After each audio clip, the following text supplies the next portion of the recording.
Welcome to 5-Minute Journal Club, TROP2 Antibody-Drug Conjugates in the Management of Metastatic Breast Cancer.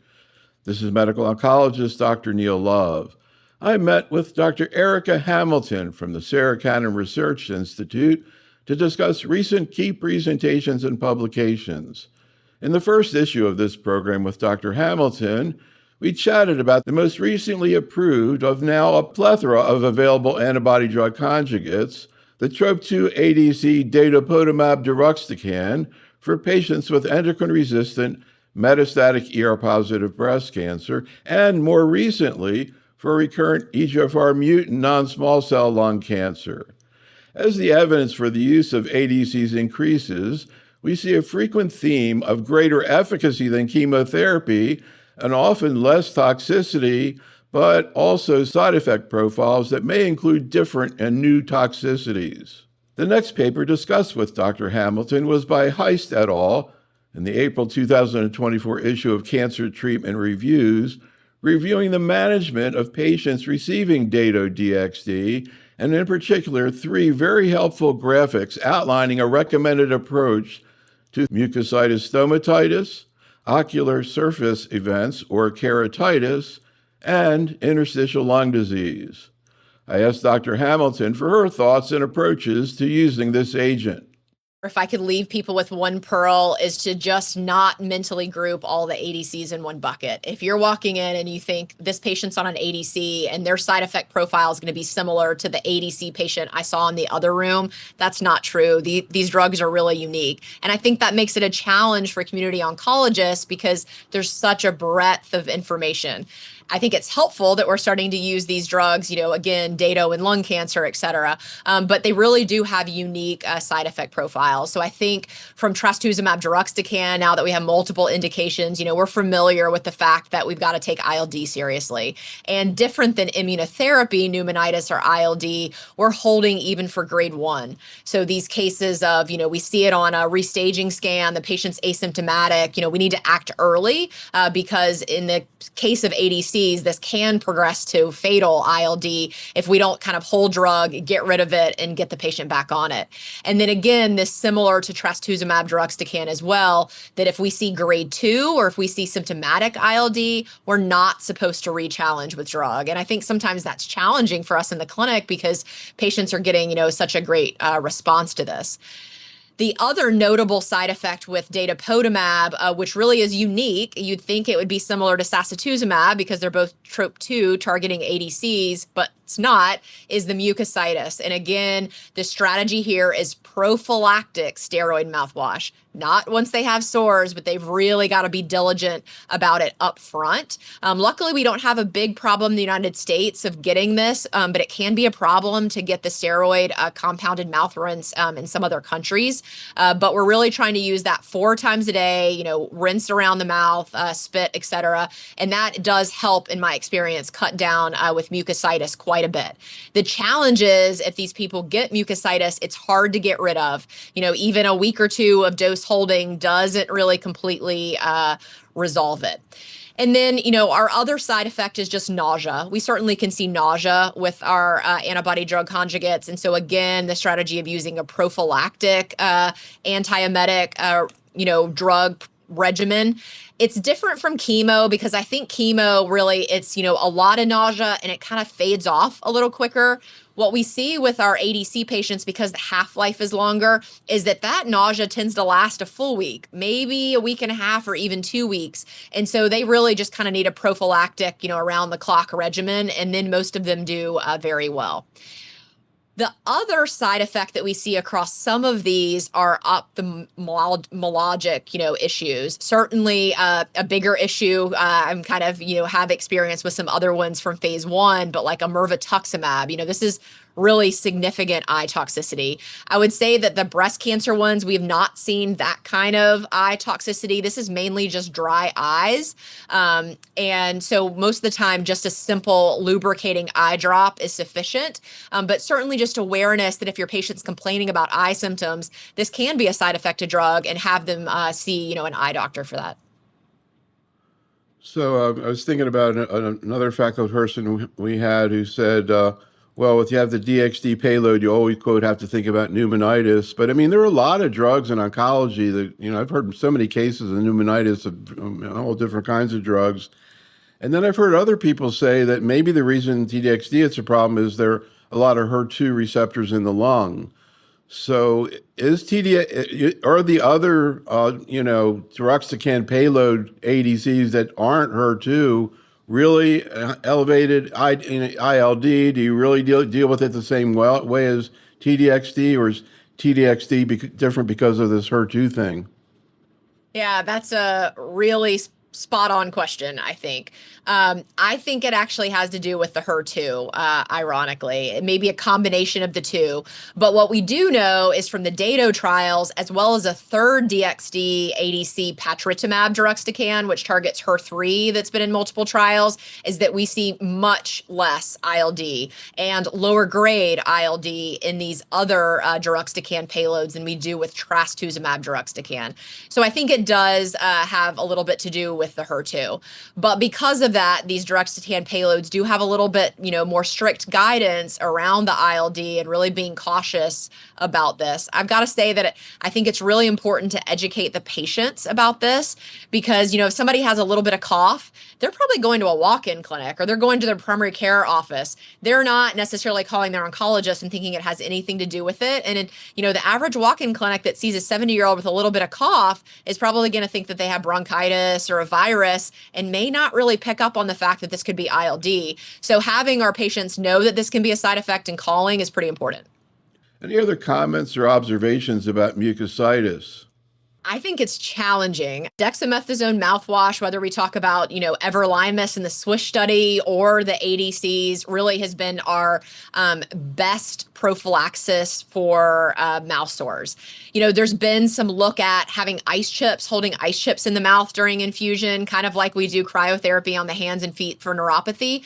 But the problem with that is really the half-life. And so I really haven't seen any compelling data that helps. And I don't think that I'd want to sit with ice in my mouth for hours if it wasn't really going to help me.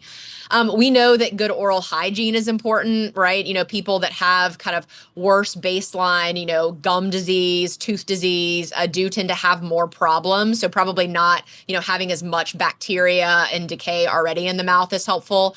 So certainly kind of, that good preventative strategy, kind of like managing your A1Cs before you start on a PI3 kinase inhibitor can help. But there's not a magic solution for this, unfortunately. Another important recent data set discussed in the first issue of this series was presented at the recent ASCO plenary session, the Phase 3 ASCENT-04 Keynote D19 study in previously untreated PD-L1 positive advanced triple-negative breast cancer, demonstrating an advantage in efficacy and tolerability of the TROP2 ADC sacituzumab govitecan plus pembrolizumab versus chemotherapy with pembrolizumab. Keeping in mind the likely adaptation of this regimen in clinical practice, the importance of SG side effect management becomes even more critical, and the next paper discussed with Dr. Hamilton was initially presented at the 2024 ASCO meeting and just published now in the July issue of The Lancet, the PRIMED study, evaluating the use of preemptive growth factors and antidiarrheals in the use of sacituzumab, and this reported improved outcomes with both preventive strategies. I was curious about Dr. Hamilton's reaction to this study. So sacituzumab, govitecan, really two big side effects, neutropenia and diarrhea. And so this study essentially looked at, can we use a little bit of prophylactic support with medications here to kind of decrease the incidence of those two. So this essentially looked at, for the first 2 cycles, having scheduled loperamide and then also using GCSF up front. I'll be honest, I think most of us are using GCSFs up front with sacituzumab, govitecan already. already. Really the neutropenia incidence is pretty significant. The challenge is it's given on, the drug is given on day 1 and day 8. And so we tend to use a little bit more pegylated, growth factor after that day 8, trying to boost up the white cell count until we head into that next cycle. This particular study used short acting, and it was kind of 2 consecutive days. But I think, in community oncology, that can be challenging because most of our patients don't live right beside the clinic. And so we're essentially asking a patient to come 3 days in a row, 2 weeks in a row. So, if we can get away with the longer acting growth factor, that's fantastic. But then also loperamide for diarrhea. I have mixed feelings about this. I typically don't use loperamide up front. This isn't a neratinib, lapatinib level diarrhea in my experience for sacituzumab. It's very polar. And so people either really have it and they really struggle, or I have quite a few patients that have no diarrhea. I think that's really in contrast to the TKIs where everybody has some degree of diarrhea. And so I kind of educate my patients up front, but I worry a little bit about kind of heading in the other direction with some constipation if you're piling on loperamide in the absence of a real problem. But I do think that we probably should be using a growth factor prophylactically. CNS anti-tumor activity has become an important factor in the evaluation of systemic agents. And for example, the TKI tucatinib and the anti-HER2 ADC trastuzumab deruxtecan have demonstrated significant activity in HER2-positive CNS metastases. I asked Dr. Hamilton about a trials in progress poster from the 2025 ASCO meeting, a phase 2 study of Datopotamab deruxtecan in patients with brain and leptomeningeal metastases. I'm really excited to see the results of this because, again, in the challenging what we think we know, we've always thought ADCs are incredibly bulky molecules and they're not going to cross the blood-brain barrier well. And certainly in the HER2 realm, this has proved us wrong. Trastuzumab deruxtecan really showing fantastic activity. So I think a very interesting question in, triple negative, et cetera. We also know that the blood-brain barrier is just disrupted. Mets themselves, certainly if you've had intervention like surgery or radiation. So I think, we're learning that probably the best agent you can give peripherally is some ways probably the best agent for the brain would be my takeaway. So I can't wait to see the data of this. Yeah, when we did the year in review program with Ben Levy from Hopkins, and one of the papers was a study of people with brain mets who got data with lung cancer. It was a small study, but they had 4 patients with untreated brain mets who had partial responses out of 18. And, I was telling him the story of what happened in breast cancer and HER2, how for a while everybody was all excited about tucatinib because it made a lot of sense. And then we saw the TDXD actually empirically worked really well, maybe better. And now I guess a lot of people are going to TDXD before tucatinib. Yeah, I think so. I mean, I think TDXD certainly, compelling data. I say tucatinib certainly still has a role, whether you have brain mets or not, maybe especially immediately post TDXD, where we know we can see some HER2 downregulation, having that kind of capecitabine, but then still having the HER2 agents on board, I think is really attractive there. The final paper in this issue of 5-Minute Journal Club is a review article in the February issue of BBA, focusing on the critical topic of sequencing of ADCs and the mechanisms of resistance to these agents. The paper has a lot of great informative graphics, and I asked Dr. Hamilton to draw some mental pictures for us of how she envisions these mechanisms. This is one of my favorite topics. So I think first you need to file ADCs mentally in as a chemotherapy substitute. So, all of the data we have in breast cancer, and luckily, I'm still proud that we probably have the most advanced data in breast cancer for ADCs. This should be used when we're thinking about chemotherapy. So certainly triple negative, certainly HER2, but for hormone receptor positive disease, we should be exhausting our endocrine therapies first before we move to ADCs. We shouldn't be giving ADCs up front and then trying to circle back to endocrine therapy. So maybe that caveat. And then, antibody drug conjugates really as a chemo substitute, kind of selectively targeting those cancer cells and leaving some of the rest of the body alone. I think there's some great diagrams in this review article really talking about the different versions of ADCs we can have, bispecific, biparatropic, immune mediating, where maybe you're targeting, HER2 on one side and a CD3, the immune system on the other, or even degraders, right? So there's a lot of ways that these drugs can be used. The other question we kind of come up with is twofold. One, what about sequencing? And two, what about combinations? Combinations, I think, is an interesting one. There have been some kind of preliminary studies looking at, an ADC in combination with chemo or in combination with some targeting agents.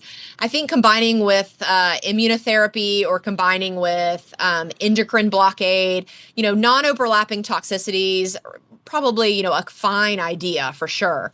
But in terms of combining chemo with ADC, we're kind of getting back into that doublet chemo range where we're really adding a lot of toxicity. And so I don't think we're going to end up there. In terms of sequencing, this is our biggest challenge. So what do we need? We need new targets. So not just HER2 and TROP2. And we also need new payloads. So get out of the topoisomerase 1 family.